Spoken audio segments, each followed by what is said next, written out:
우리가 성경을 여러분들이 함께 우리가 나누다 보면 뭔가 상징적으로 주님이 만드신 것을 보게 되면 나무입니다. 셋째 날에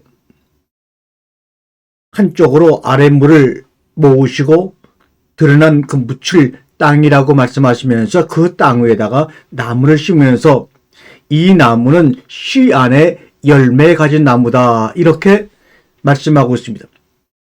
우리나라 성경에는 그렇게 번역되어 있지 않지만 원문을 보게 되면 씨 안에 열매 가진 나무, 그리고 넷째 날, 다섯째 날, 여섯째 날이 지나서 사람을 지으시고 사람에게 양식을 주시는데 그 양식이 뭡니까? 열매 안에 씨 가진 나무. 그리고 창세기 2장에 가게 되면 생명나무와 선악을 알게 하는 나무, 그리고 신약에 와서는 십자가의 나무. 이렇게 어떻게 보게 되면 나무를 상징으로 해서 나무로 시작해서 나무로 끝납니다. 이 나무를 보니까 하나님이 지신 사람에 대한 상징, 은어가 아닌가 생각합니다. 그래서 저는 오늘 이 시간에 여러분과 함께 나눌 말씀의 제목을 나는 나무다. 내가 주님께서 지으신 나무를 사람의 상징으로 말씀하셨다면 그 나무인 나를 바라볼 때마다 우리는 생각하는 다양한 풍성한 생각을 나에 관해서 가질 수가 있습니다. 그래서 나는 나무다, 나는 시인이다, 이런 제목으로 양식의 밥상을 차렸습니다. 여러분이 시인의 입장으로, 시인의 눈으로, 물론 시를, 저도 마찬가지지만 시를 우리가 써서 등단해 본 적은 없지만 그래도 시인의 마음으로 성경을 창세기 1장 1절부터 읽어 나가게 되면 그 성경에 쓰여진 글씨들이 새롭게 나에게 아주 친밀하게 다가오는 것을 경험합니다. 물론 처음부터 그러지는 않겠지만 말입니다. 그렇게 나는 나무다, 나는 시인이다. 말과 글을 사용하는 것은 사람이지만 나중에는 그 말과 글이, 그 언어가 그 사람을 만들어간다는 것. 그래서 성경을 꾸준히 읽고 묵상해야 된 원인이 그렇습니다. 여러분이 능동적으로 여러분의 의지로 성경을 읽고 묵상하는 것 같지만 후에 시간이 지나게 되면 여러분이 읽고 묵상했던 그 말과 글, 그 성경의 내용들이 여러분을 만들어가고 여러분의 환경을 다듬어 간다는 것을 여러분 꼭 경험하시기 바랍니다. 그러는 가운데서 우리에게 주어지는 삶이라는 것이 무엇인가? 어떤 분들은 이렇게 얘기합니다. 니코스 카진자스키는 영혼으로 서리라는 그런 그 책에서 어두운 자궁에서 태어나 어두운 무덤으로 가는 것이 인생이다. 그래서 삶이라는 것은 그 두 어두움 사이에 짧고 빛나는 순간이라고 카잔잔스키는 그의 영혼으로 서리라는 책에서 이야기하고 있습니다. 어느 정도 동의가 되는 부분이죠. 이 영혼으로 서리라는 책을 원문으로 보게 되니까 이렇게 더 심층적으로 이해할 수가 있습니다. 끝모를 심연에서 태어나 끝모를 심연에서 죽는 우리, 빛나는 그 사이를 우리는 삶이라 부른다. 이렇게 번역을 하면 더 심도 있게 이해가 됩니다. 그리고 그는 독자에게 묻습니다. 어둠과 어둠 사이, 이 짧고 빛나는 순간에 내가 꼭 하고 싶은 것을 얼른 하나 들어본다면 그게 뭘까요? 여러분과 저에게 질문하는 겁니다. 어두운 자궁과 어두운 무덤으로 가는 그 어둠과 어둠 사이, 이 짧고 빛나는 순간에 내가 꼭 하고 싶은 것을 얼른 하나 들어본다면 그게 뭘까요? 이것은 답을 줄 수가 있는 것이 아니고 이 말씀을 듣고 여러분이 이 말씀을 듣는 과정 중에 이 말씀이 끝나는 후에도 꼭 한번 더듬어서 생각해 보시기 바랍니다. 이 말이 나온 김에 질문에 대해서 좀 더 얘기해 볼까요? 여러분이 들어보시는지 모르지만 청문사라는 말이 있습니다. 이 말은 경청하고 질문하는 스승을 의미할 때 저분은 청문사야. 저는 제가 믿는 예수 그리스도 그분을 경청하고 우리에게 늘 끊임없이 관심을 갖고 질문해 주시는 스승 청문사라고 저는 늘 부릅니다.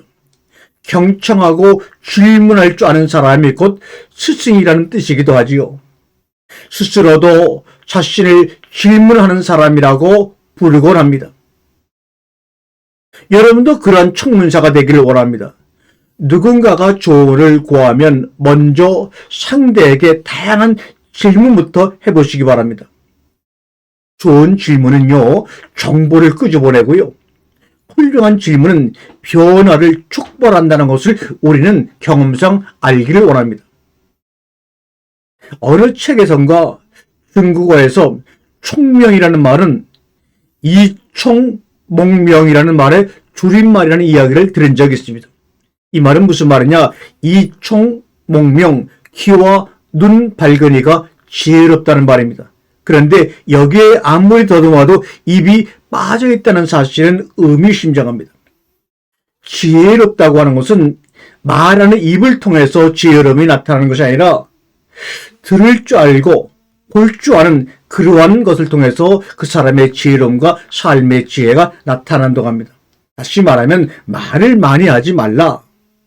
이런 얘기가 혹시 그 안에 포함되어 있는 것 같다는 생각이 들죠.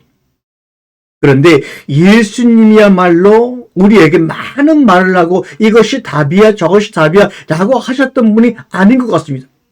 우리 예수님이야말로 이총목명, 귀와 눈이 맑은 불로 경청하고 질문해 주신 아주 귀한 스승이라는 것을 느끼고, 그분이야말로 청문세의 본복이고 이총목명의 본부신 분이었구나 라고 늘 감탄합니다. 다른 이들의 말을 우리 예수님은 끊는 법이 없었고 지레짐작하거나 속단하지도 않은 것을 성경을 보게 되면 알 수가 있습니다. 이 신약성을 읽다가 특별히 복음서를 읽다가 보면 어떤 그림이 그려지죠. 어떤 그림입니까? 예수님께서 상대의 말을 유심히 듣고 주의 깊게 그를 바라보다가 궁금한 걸 묻곤 했습니다. 내가 낫고자 하느냐? 스승과 예수님과 함께하는 동안 집중해서 그분의 나의 이야기를 들어주는 것만으로도 상대방이 밝아지고 회복되는 것을 저는 성경서 여러 번 목격했습니다. 놀라운 경험이었습니다. 심신이 지치고요. 스트레스에 심하게 억눌린 사람에게 필요한 것은 유용한 조언이나 이것이 답이라고 하는 그런 가르침이 아니었습니다. 오히려 속내를 안심하고 자유롭게 토해낼 수 있는 자리, 섣부른 간섭 없이 있는 그대로 들어주는 사람이 우리에게는 무엇보다도 진정 필요했던 것입니다. 경청이 덧없는 위로이고 질문이 곧 칠구의 조언이 될 수 있음을 우리는 예수님의 말씀과 그의 삶을 통해 우리는 알 수 있습니다. 돌아보면 저는 지금까지 주로 대답형 인간으로 살았습니다. 매사에 얼른 문제를 해결하고 효율적으로 일할 수 있는 정답을 중시했다는 말이죠. 그런데 세월이 지나고 나이가 먹다 보니 이제는 질문형 인간으로 살면서 상대 이야기에 아주 귀를 기울이고 경청하고 싶습니다. 젊은 시절 저는 똑똑해지고 싶었던 것 같습니다. 나를 드러내고 싶었던 것 같습니다. 그러나 지금은 똑똑해지는 것보다 지혜로운 한 사람으로 삶을 마감하고 싶습니다. 살아갈수록 답이 아닌 질문이 지혜의 문을 여는 열쇠임을 체감하고 있습니다. 하나님은 답을 제시하시려고 말씀을 주신 것이 아닙니다. 성경 66권 가운데는 하나님이 수없이 말씀을 전하시고 하신 이유는 우리에게 질문을 던지신 것입니다. 왜요? 우리 인생은 너무나 다양하기 때문에 하나님을 닮아서 우리가 상상할 수 없는 다양함이 우리 속에 씨앗으로 숨겨져 있기 때문에 어떤 하나의 답으로 하나님을 정의할 수 없기 때문입니다.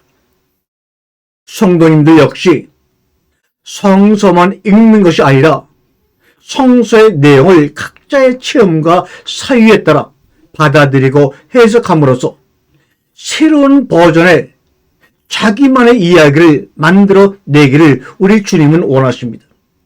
다른 말로 말하면 모든 성경은 자신이 읽는 성경의 또 다른 저자이기도 한다는 말입니다.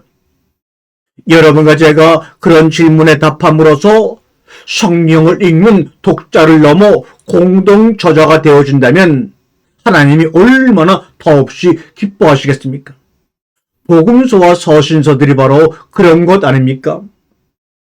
하나님은 아담 이후 오랜 시간을 경청하는 분으로 인내하고 계셨습니다.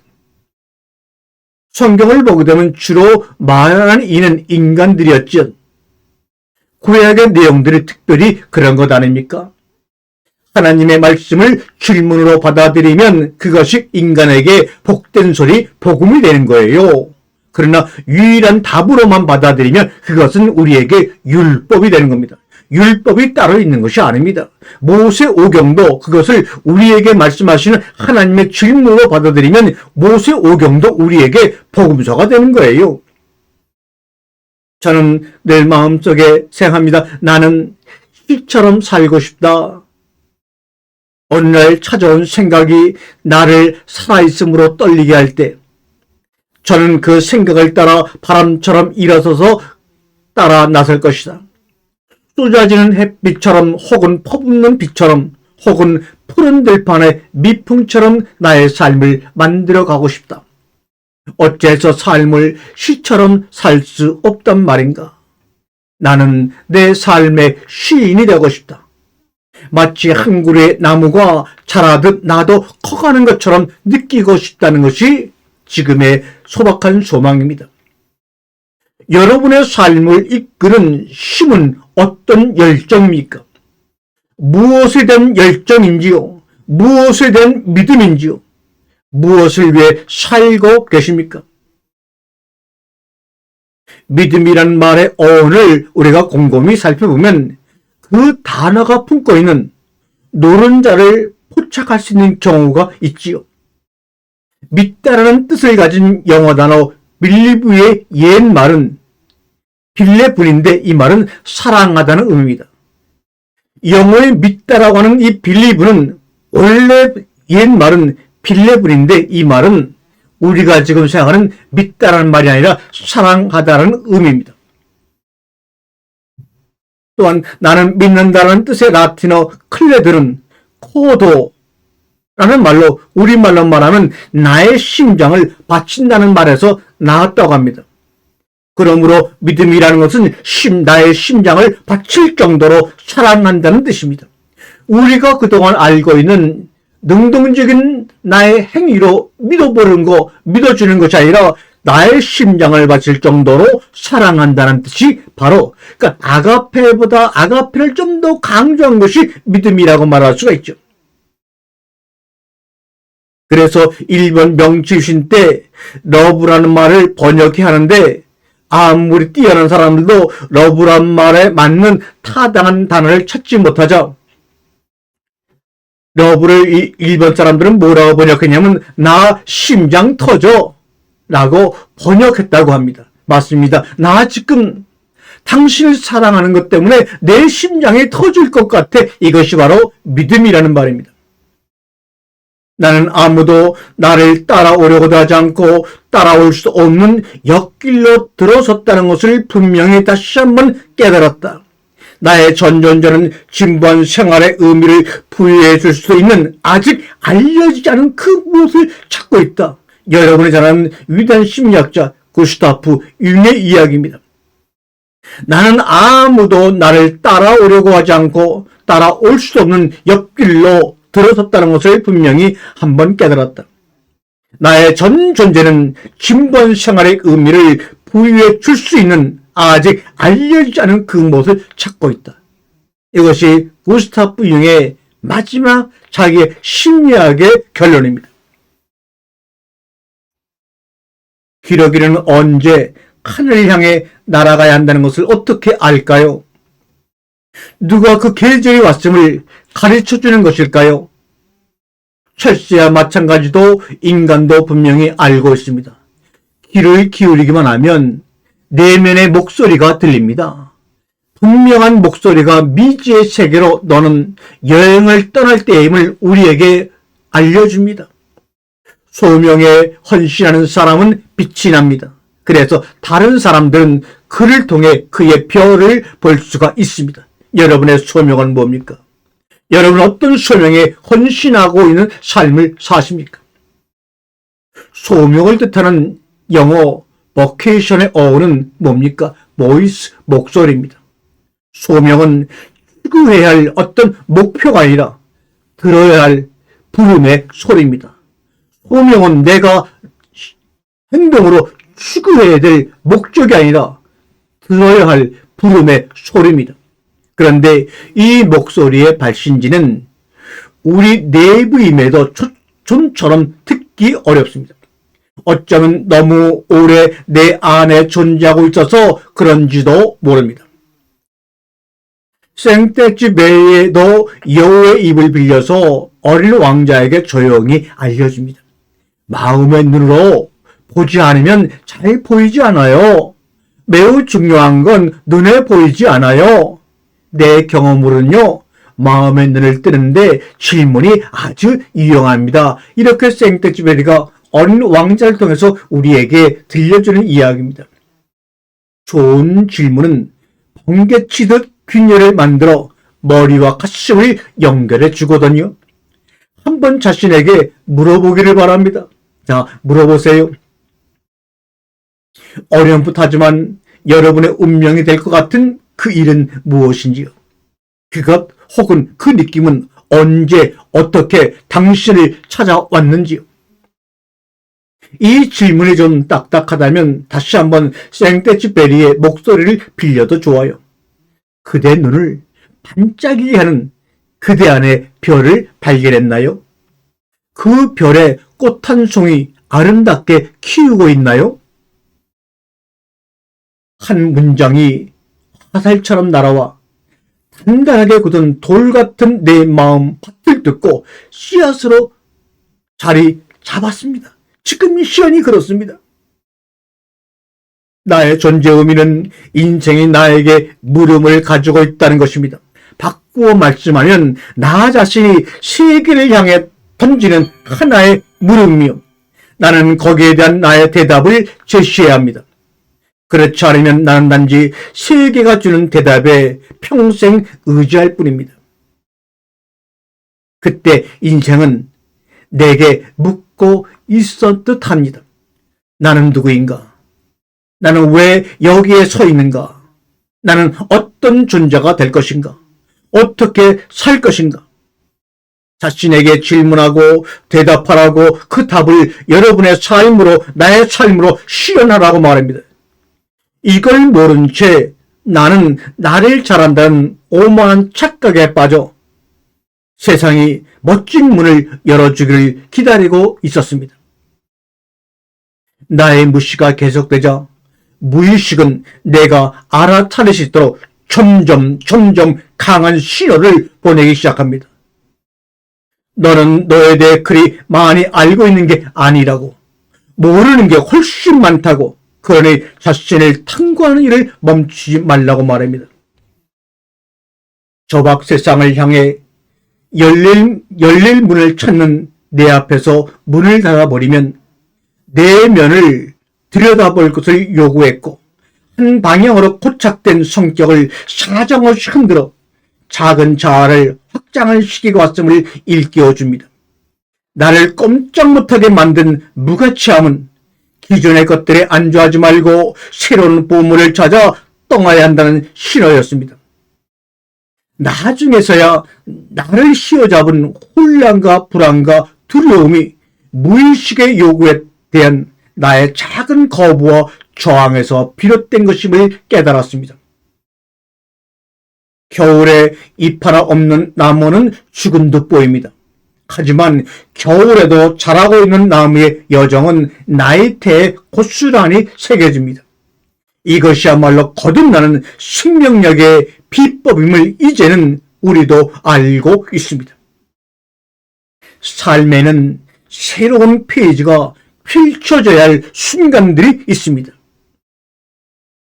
여러분과 제가 찾고자 노력하면 내 안에서 언제나 한 줄기의 빛을 발견할 수 있음을 믿고 오늘도 우리는 하나님께 감사하며 아멘으로 화답합니다. 아멘.